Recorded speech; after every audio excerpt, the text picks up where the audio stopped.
Mitch, what are you doing? Put some pants on. Wait, I thought you just covered my sports balls. You mean I have to cover these too? Those are your AFC and NFC standings. Now give me your 10 best teams starting at 10. Starting at 10, we'll work our way up. Number 10, I have the Colts. I still think their defense is legit, even though they got gashed by Derrick Henry. He's a freak of nature. He is. He's a freak of nature, and we'll get to see that firsthand on Sunday. Hopefully not as bad as the Colts got to experience it, but I still like the Colts coming in at 10. Number 9 is the Rams. I still like the Rams defensively, defensive player of the year in Aaron Donald. I still think that offense isn't clicking fully yet, but I do trust them. I actually am going to flip-flop this around. At 7, I'll put the Seahawks. Okay. They looked shaky last night against the Eagles, a really bad Eagles team. Although the cover, if you look at you want to talk about a bad bet last night, the backdoor cover by the Eagles. Oh, I know.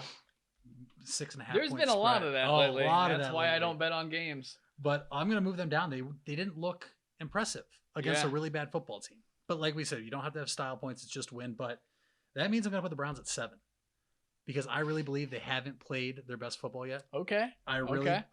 We're getting healthy.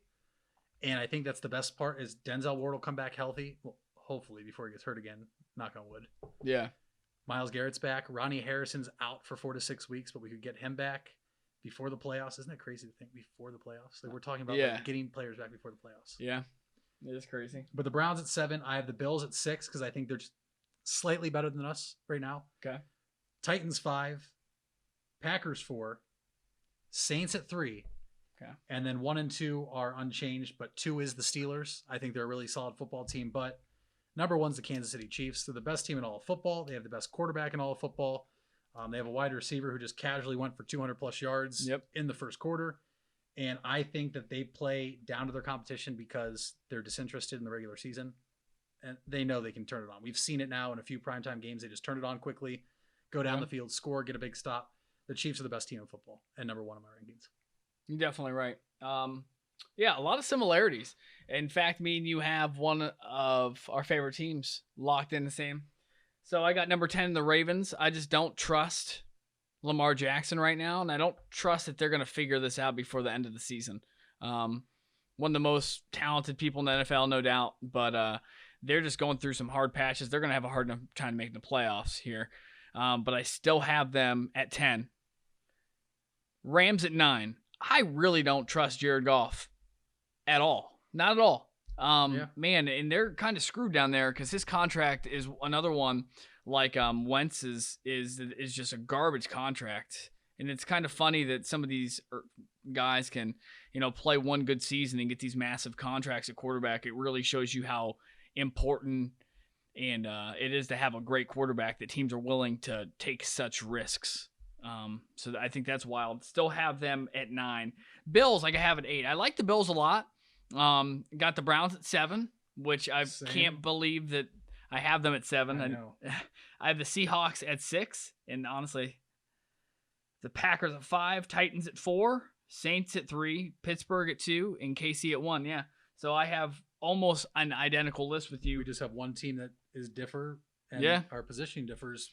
And it's funny because I was higher on the Colts than you were, and they dropped. My expectations for the Colts were a lot higher than yours, and that's why it dropped so low. But, I mean, you can't – if you're supposed to be a team that can host a playoff game and you can't – and you get blown out by 24, and it should have been worse. Right. You know what I mean? Like, I don't trust you anymore. You've lost all my trust because I already am not confident in Phillip Rivers because I can't – you can't make me unsee what I saw last year, like from Phillip Rivers. You know what I mean? I can't unsee that. So it was just so bad. The only reason I took into account the game against Tennessee they just played. Yeah. But the reason I did move them up is they got blown out, no doubt. But they did go to Tennessee and beat Tennessee. So that means both teams have now won on the opposing team's turf. Yeah. I think it's big to get the road win, but part of me wonders if the Colts sleptwalk a little bit into the game, knowing we beat them in Tennessee. We know what to expect. Yeah. But for one of the first plays of the game, Ryan Tannehill, a little swing pass to Henry for 60-some yards. It's like that they got hit so fast, they didn't know what happened. 3 and out, and then Derrick Henry. And you want to talk about someone that's going to wear defense down? Yeah. Alone?